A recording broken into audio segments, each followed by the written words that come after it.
Greetings, Barcadians, and welcome to another edition of Gaming News Weekly, with your hosts, as ever, me, Tabs, my good friend and channel buddy, Rich. Say hello, Rich. Hello, how are we all doing?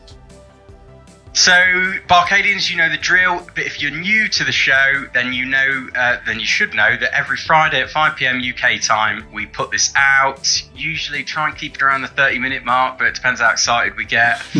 And we start off with what we've been playing in any given week, game-wise. Then we talk about usually 3 of the juiciest news stories we could find in the games industry in that week gone. And then finally, we rattle off and everything else round, just to touch upon a few of the pieces we couldn't feature in the main. So make sure you like, subscribe, ring the bell for notifications to support what we do.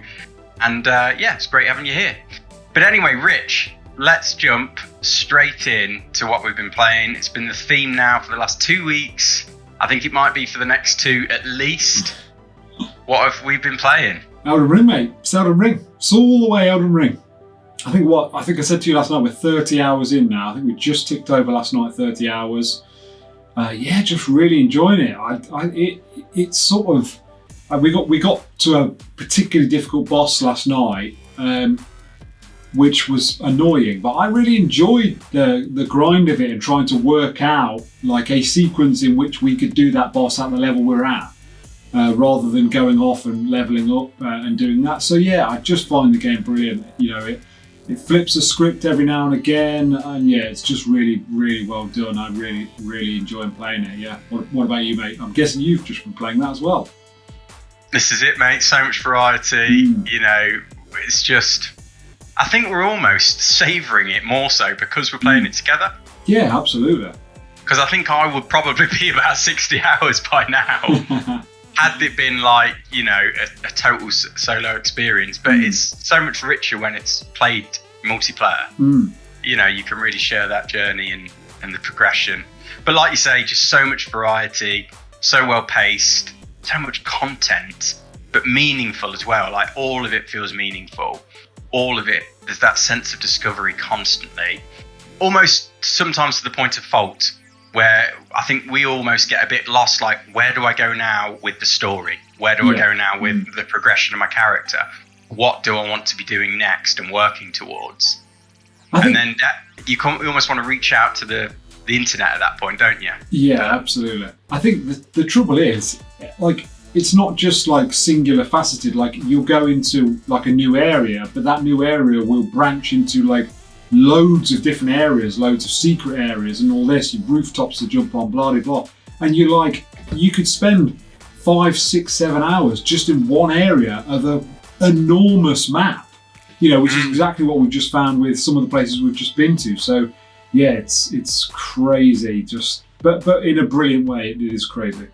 That opening area of Limgrave alone, I'd have been quite happy if that was a game, just one game experience. Absolutely. I'd have been like, okay, I've got my money's worth there. Yeah. So it's just astonishing what they've done.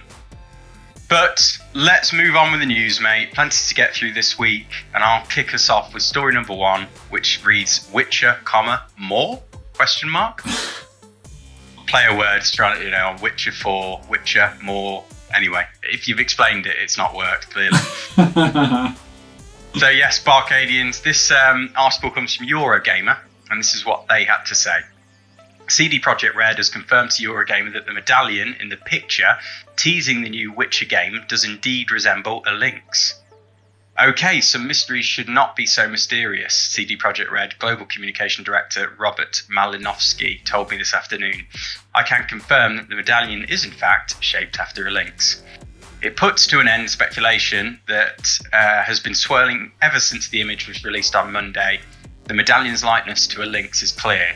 The problem was that no lynx school existed in the Witcher canon, not in the books or games or anywhere. That's what had people's brains in a twist. But it's a clear indicator that this new game and possible set of games, it is referred to as a new saga after all, will revolve around different characters that we've played and seen before. Geralt and the others belong to the Wolf School, remember. So we'll stick a pin in that, mate, because I've put a little bit of bolt-on background to this new game, because we've also been told that they're coming away from the Red engine and toward a partnership with Epic Games and obviously Unreal Engine 5, we presume. So the headline here reads Unread Engine. Wink, wink, nudge, nudge. The VG247 had this to say, specifically Alex Donaldson. Honestly, I'm a bit of a fan of Red Engine, as much as one can be a fan of the tech that makes games happen. The Witcher 3 and Cyberpunk were both, when they were running correctly, tremendous looking games with an enormous amount of unique graphical character. When things were going right in that engine, it looked best in class. As Digital Foundry's John Lineman noted on Twitter, on PC, Red Engine could often outshine Unreal, a wild achievement given CD Projekt's relative size compared to Epic. One of the most exciting things about the engine to me, as a huge RPG genre nerd, was that it was a bespoke engine built for role-playing games. This was the opposite of BioWare trying to retrofit RPG systems into Frostbite, for example, an engine built for FPS titles, and that opened up possibilities. It's easy to see how the work on Red Engine in The Witcher 2, then its console and definitive edition versions, formed a vital foundation that helped to make The Witcher 3 an all-time classic. The engine has also proved to be something of a modder's paradise, which is also ultimately great for players. So we'll end it there, mate. A little bit to unpack here, but let's start off with the announcement of Witcher. You know, the saga continues. What are your thoughts there? And also, how do you feel about it leaving Geralt? I know you've got a little bit of knowledge here because it's mostly the Netflix series, eh? Yeah, I've watched some of that. I couldn't get massively into that for whatever reason. I think it dropped at a weird time for me. But yeah, I think it's good. I mean, it's a game that's been very successful for them. Obviously, they've made 3 previous, so it makes sense that they would make another one. I'd actually read, literally in doing the everything else for this, that although everyone's talking up The Witcher 4, one of the people there said, will it actually be The Witcher 4? Which I thought was interesting. I think maybe what they're trying to say is it might not be The Witcher 4, it might be The Witcher something else, or maybe it won't even be called The Witcher, it will be called something else in its entirety, but it's in the Witcher world. Which I think is interesting. It'll be a nice way to like mix the franchise up, and especially if they're going to move maybe away from Geralt, but maybe he features in there as an NPC maybe. So that would be an interesting scenario. So yeah, I think this is good. Hopefully they can do a good job. And I don't know, maybe you want to say what you think about that, and then we'll come on to this engine, which I've got a few bits to say on. Okay. Yeah, no, I love The Witcher 3, mate, so I just want more of it, and I'd love to see CD Projekt Red return to form after the whole Cyberpunk issue and, well, ongoing woes around that whole launch and everything. But yeah, I think it's, like you say, it'd be nice to see a fresh take on it, maybe to leave Geralt for a bit, gives them something new and a new angle to come out with it. So maybe it doesn't even have to be about another Witcher. Maybe it could be about, I don't know, a monster or a beast in the Witcher world, because a lot of them are like sentient beings. I think that's a big theme. That could be a really interesting angle. So yeah, I think really excited. I mean, it's got to be years away, at least a handful of years, I would guess. So very early days, but nice to see that, you know, there is a future at CD Projekt Red, and they've got plans for hopefully return to what made them hit the big time.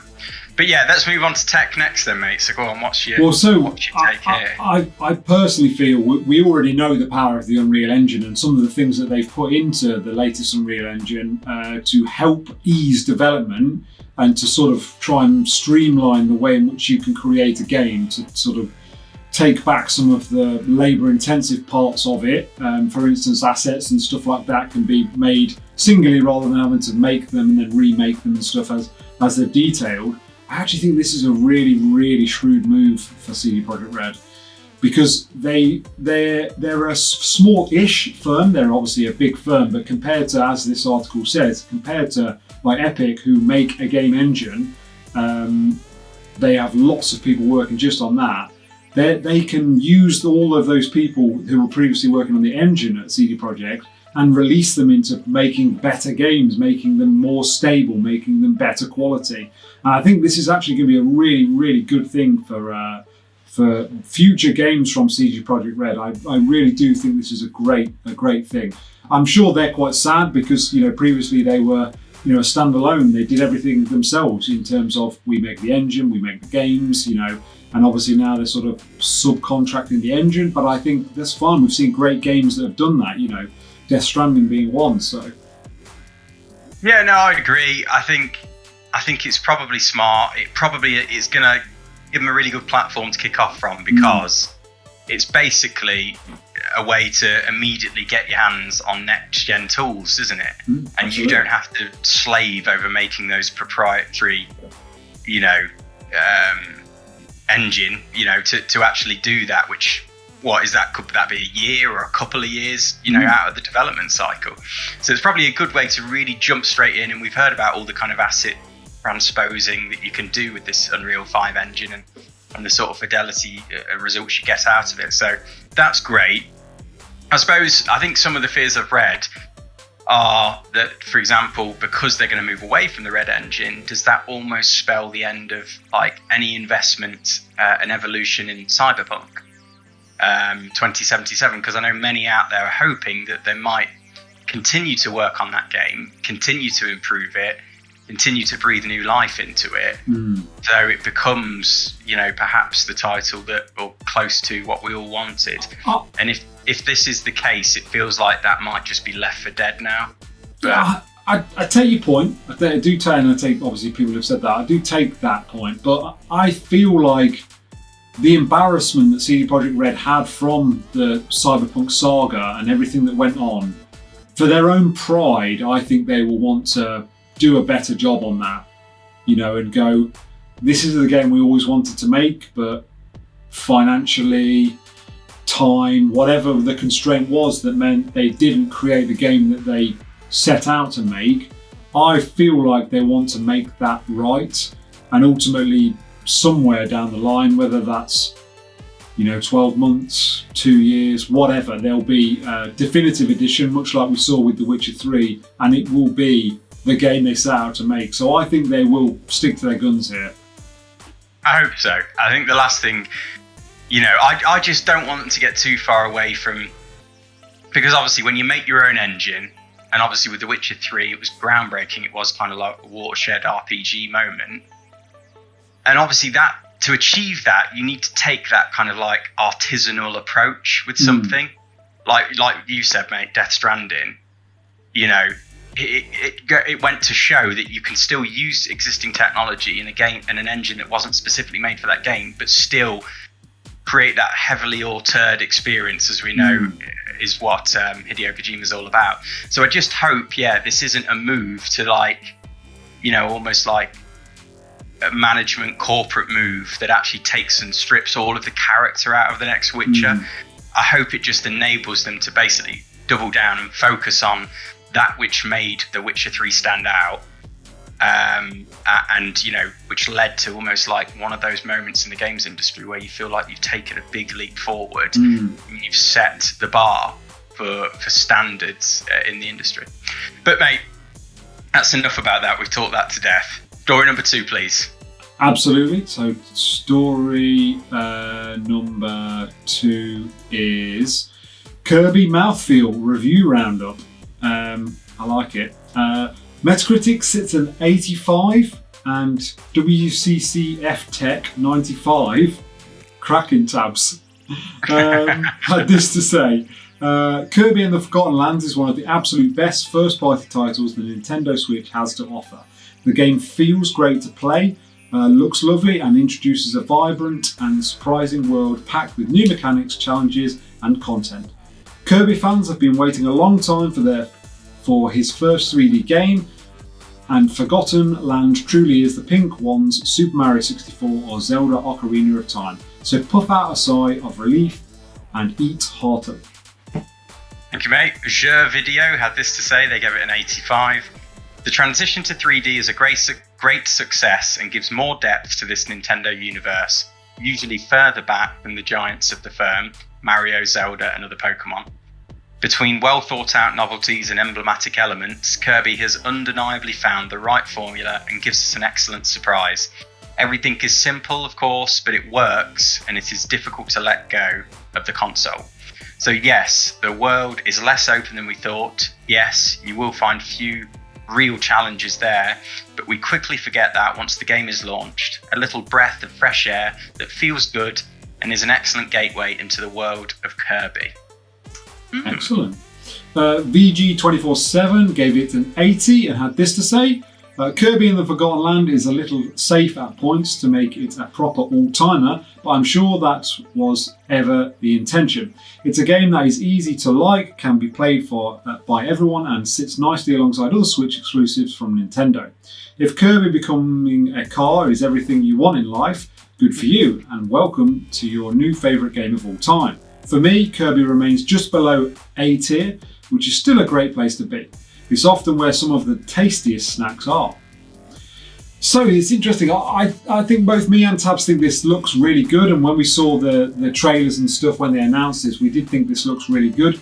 My only reservations were, and I'm not sure whether Tabs shared this, was it going to feel like basically a rehash of Mario, but with his Cappy, but this time we're like Kirby. And it looked a little bit like that, but I would suggest that these reviews and the fact that it sits 85 at Metacritic suggest that it stands alone on its own with a decent gameplay. So yeah, I'm interested in this, definitely. Once there's a window, I think I might play this. Tabs? Yeah, we talked about, there was an indie game, wasn't there, Tunic, last week, and how that was this being billed potentially as this great kind of connective tissue between some of these AAA titles that we're totally burdened with. I should, ironically say, because obviously they're a joy, but they take a lot of time, they take a lot of mental energy, they take a lot of focus, and it sounds like this one could be another one of those lovely little slices of, puff pastry or cake that you can just like enjoy the pure fun of it. And we know Nintendo, that's basically what is at the heart of their company and their kind of code of practice, if you like. So it's great news for Kirby that they've really struck on a good formula, and it just sounds like an experience that if I get the chance, I really would like to give a go. I did play the demo actually, and I did really enjoy it. It's very different in many ways to like your Mario, not so much of a focus on the platforming side, because of course Kirby can like stay in the air and hover and float. It's just not got those sort of same stakes as a Mario game. But yeah, it's more about the creativity and these kind of mouthful mechanics that they've got going that's endlessly charming, and just a joy to play through. So yes, definitely going on my backlog, mate. Good stuff. Before we've got Elden Ring to get into, mate, so let's round off this week with the third story to continue the tech theme in this week's news. FSR 2, and this comes by racing game. I thought you might go with that. Metropolis Street Racer, nice, one of your old faves. So anyway, this article comes from Digital Trends. That's what they had to say. For hardware support, AMD has a list of optimized recommendations. For AMD, the lowest option is the RX 590, and for NVIDIA, the lowest option is GTX 1070. You can use FSR 2 on less powerful hardware, but AMD says it may not provide an optimal experience. Console fans have something to get excited about though: Xbox support. FSR 1.0 supported Xbox. We didn't hear much about the tech on Microsoft's console. Registered Xbox developers can now access FSR 2.0 from AMD free of charge, so hopefully we'll see it more in console games. The most important thing you need to know about FSR 2.0 is that it's not an update to FSR 1.0, it's something completely new. So according to AMD, it was important to build FSR 2.0 from the ground up due to a big limitation with the first iteration with regards to anti-aliasing. So FSR 2.0 doesn't require anti-aliasing. It takes 3 inputs from the full resolution, color, depth, and motion, and these inputs can have aliasing, and that's fine. FSR 2.0 will produce a final frame based on these inputs with anti-aliasing, which should hopefully add more consistency to games and support FSR and increased image quality. FSR 2.0 works similarly to DLSS, but with one major difference: it doesn't use machine learning. It appears, based on what we know right now, that FSR 2.0 is like DLSS on a technical level, just with the dedicated hardware and machine learning bits ripped out. So sorry, Barcadians who aren't tech heads, that was probably just sounded like another language, but ultimately, I think this new version of FSR is similar to DLSS, which we've banged about loads on the channel. You've banged about loads on the channel. Yeah, well, it obviously rumoured heavily to be coming to the next iteration of the Switch, to perhaps enable, that better resolution and graphical fidelity at the cheaper cost of, the hardware, what the actual native hardware can produce. And I think it's a good thing because this is AMD's version, and obviously with the next gen consoles, Xbox Series X, S, and PS5, that's based on AMD GPUs with this, is it RDNA architecture? Mm-hmm. So there's every possibility, it doesn't mention PS5 in this article, but that will come and be able to be used by developers for the next gen consoles. And I think it just gives them another tool and technique to just scoop out even more capability at the consoles, gives them a bit more ceiling on what they can do with video games. So it's only a good thing. And obviously it's good for competition as well. NVIDIA have been kind of ruling the roost with this particular area of technology and improvement. And now AMD have brought some competition to the floor. And that's only going to mean, again, more innovation, more development, and better games. So, mate, I think I've done that one to death. You got anything else to add? No, I think you're right. Like I say, it's going to be great. It's great that and the thing is, I always say that competition breeds improvement and incremental gains over the life. So having some decent competition for DLSS is a really good thing. And that's all I've got to say on that. Let's move on. So, mate, rattle us off with everything else so we can get playing some Elden Ring. Sorry, Arcadians, priorities. Right, so first up, we've got PSVR 2 is playable at this year's Games Developers Conference, which is cool. Yeah, excited to see what that's all about. Absolutely. New PGA Tour game delayed to spring 2023. Haven't played since the Tiger Woods. I like a golf game, so I'm interested in that. PS5 Pro rumours resurfaced with this claimed as possible 2023 launch and double performance. Seems a bit nuts to me, that. Yeah, it's only a rumour. Cyberpunk 2077 patch 1.52 fixes a laundry list of bugs.